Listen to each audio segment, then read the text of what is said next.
Welcome to the Mindfulness broadcast. I am Tiffany Grimes. If we haven't had the opportunity to meet, I'm with Empower Coaching and Training. And this morning, in fact, I've already got this up and loaded into the chat. I'm going to share from a podcast that very much inspired me. It's a two-part podcast. It is called We Can Do Hard Things. I mean, that's an ongoing podcast, which is amazing. But the two-part podcast is they interviewed author and psychologist and coach Linda Gibson on her book about disentangling from emotionally immature people. And it really spoke to me, so much so that I pulled over and wrote a few things down. So the link I just put in there, that's to a YouTube, their YouTube channel, so you can watch it and listen. And then you can also, of course, download it from wherever you get your podcasts. But it's really great. So I'm going to talk about that. Before I dive in, I do want to just tell folks, we sent out our newsletter. If you don't get that, make sure you send me your email. I'm happy to send it out. But we do not have a mindful masterclass this month. We also do not have a coaching circle for those of you who have completed CPEC or essential coaching skills. We're down, taking the kind of slowing down the last 2 weeks of the month and into the new year. So that will not be happening. We'll pick back up at the normal pace in January. All right, let's talk about emotionally immature people. Maybe you know them, maybe you love them, maybe you are them, right? We're the whole package here as human beings. But what Lindsay Gibson kind of talks about when she talks about emotionally immature people are really folks who, and these might be our colleagues, our supervisors, our children, our partners, our neighbors, our parents. We might drop into this mode occasionally, which is I'm not able to really have empathy or compassion for another person's process. So for an example, if you are setting boundaries with me and I'm an emotionally immature person, I'm going to make that about me. I'm going to make that your boundaries around your self-care or how you're managing your time or raising your children or whatever it is somehow disrespecting me or the workplace or, my expectations. And I'm not really able to be with you and not make that about me is the shortened version of that definition. And there, we're kind of talking about how do you disentangle, how do you manage? And Abby, one of the hosts, kind of summarizes it. And when she did, it was beautiful and brilliant. And that is what I pulled over and wrote down, which is that so often we engage in relationships and engage in challenging conversations and have vulnerable conversations in an effort to try to change the person, right? The emotionally immature person. So if I say it the right way, if I say it at the right time, if I just use the right words, if I maybe fudge on my boundaries a bit and let them, I don't want to push them or pressure them, it will somehow shed some light. They will change. They will have some insight and our relationship will change. And instead, what Abby was summarizing was this realization that to do that work mindfully and to really disentangle, what we have to do is say, what I'm working on is my relationship to my relationship with that person. I'm working on my relationship to the relationship I have with that person. And it was beautiful and profound and puts us back in a place of working with what we actually have control over. Right? So really, it doesn't matter how you say the words. It doesn't matter timing. It doesn't matter. We will very rarely, if ever, actually get all the pieces right to help change this emotionally immature person's perspective, because it's not about us. It's about them engaging in their own growth and doing their own work and having their own aha moments and own insights. So for us, what we are able to do is say, can I allow them to perceive the truth that way? How do I want to be in relationship to the fact that they think my boundaries are in some way disrespecting them? Can I just let them feel that? And can I then practice self-compassion, maintaining my own boundaries and speaking my own truth and showing up in a way that is emotionally intelligent, that does align with my values? And it might be in some cases those relationships dissolve, and it might be in some cases where, if it's somebody that we want to continue to have a relationship, it's an acceptance that just is their truth for now. That's just where they're at on the spectrum. And they get to be that way because I have no control over it. And how I want to be is like this, or I'm going to stop having these conversations because I'm realizing I'm doing it in some attachment to try to change them. And instead, I'm going to start turning that focus inward and be able to say, I want to pay attention to my intuition. I want to pay attention to my physiological reaction. I want to pay attention to using my words so that it's in alignment with my values and that I can walk away feeling good about that. Right? Such a difference, such a very big, profound difference. So anyway, that link is there. I put it in the chat. If you have time, you're on a drive, you want to really dive into that work or that speaks to you, check it out. So let's dive into our practice this morning. You can go ahead and close your eyes or take a soft gaze.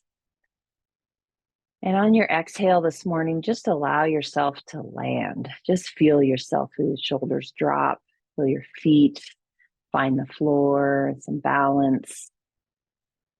Another inhale and another exhale, feeling your pelvis or your bottom. Just kind of find a balance, not too far forward, not too far slouched back, just landing physically, emotionally, metaphorically into this practice this morning.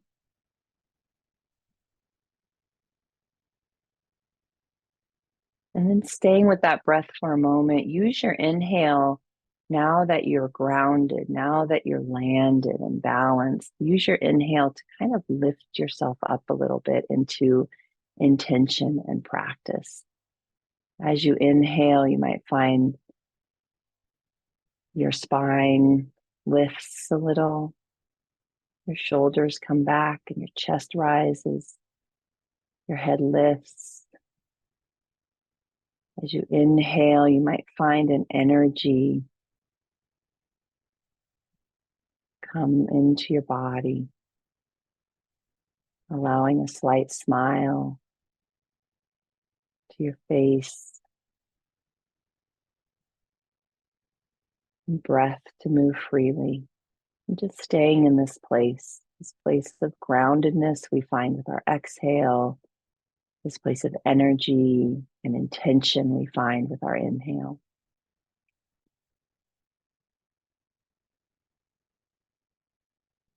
And this morning, we're going to use our senses in our practice. So we're just going to really give our brain an anchor so that we can place our attention where we most desire it to be. That's really the muscle we're building in all of our mindfulness practices, is to be able to place our attention. Because outside of practice, what that allows us to do is to really engage in what we were just talking about. How do I want to be in relationship to this relationship? Where am I placing my energy, my attention? What's my expectation? What's my attachment? What am I feeling in my body? Those are all gifts of mindfulness. They're all gifts of a trained brain. So we're going to use our 5 senses to keep training our brain. Right now, let's just start with sound. And again, if any of your senses aren't, working this morning, if sense of smell or sound or impaired in some way, just land on your breath or move to the next sense, or just listen until we move to the next one. So just meet this practice wherever you need to meet it. So right now, imagine kind of turning on your ears, going beyond my voice and into what's right around you. And I'll say this and then I'll be quiet so you can do the work.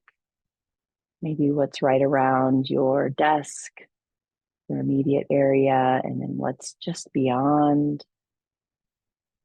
And then extending it out just a little bit further, seeing if you can go maybe outside the building. What sounds do you hear? Trains, cars, birds. I'll let you do that practice quietly for a moment.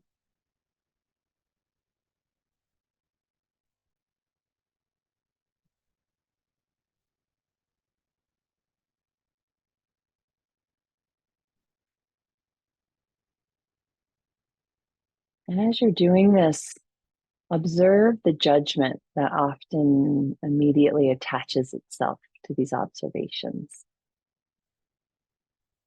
Yes, I hear all my coworkers talking. Oh, they're so loud, so annoying. Wish they'd quiet or go to the break room, right? Those are all attachments that we have to the experience. So see if you can just note it. I hear sound, I hear keyboards, I hear people talking, I hear laughter, I hear an airplane. Just observing.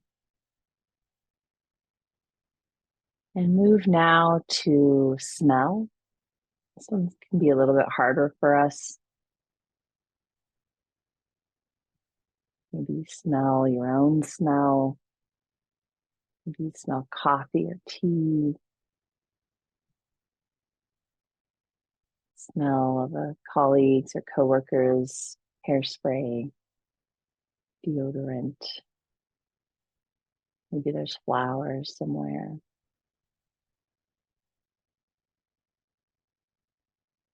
You smell, and then again, monitoring, observing our judgment.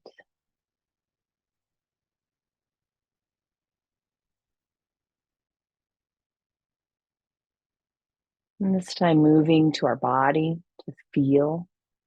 Notice all the things you feel. The clothes on your body on the chair, your feet in your shoes, cold air blowing on you, warm air blowing on you.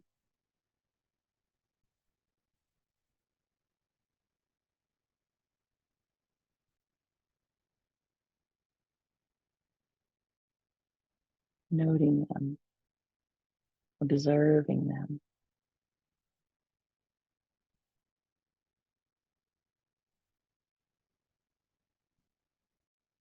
Observing your attachment to judgment and seeing if you can let that go.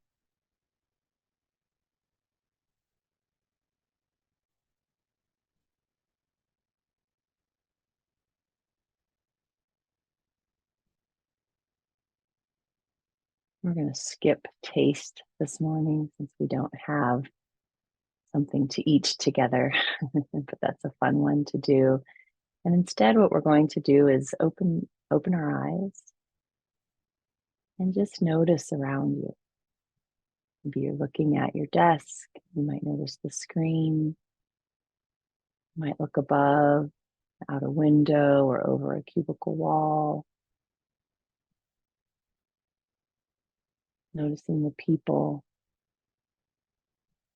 the things, and noticing your attachment to that. It's dusty, it's unorganized. Oh, I love that thing. And seeing again, if just for this practice, we can kind of let go of that judgment and just place our attention on what we're seeing. Maybe how the light is in the room.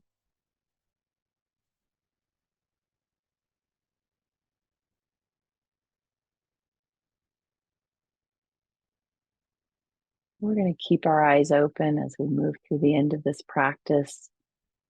Find your breath again in your body.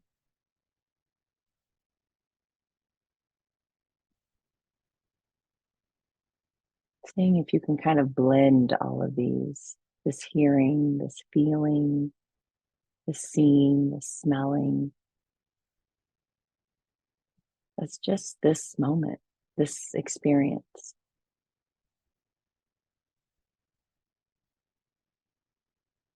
Noticing your relationship to the judgment that we have on all of these things and our normal, natural brain process of judgment, but then how that takes us out of the moment.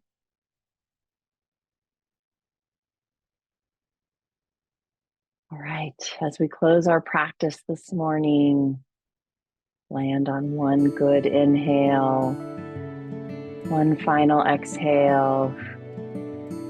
Beautiful. Thanks for being here today.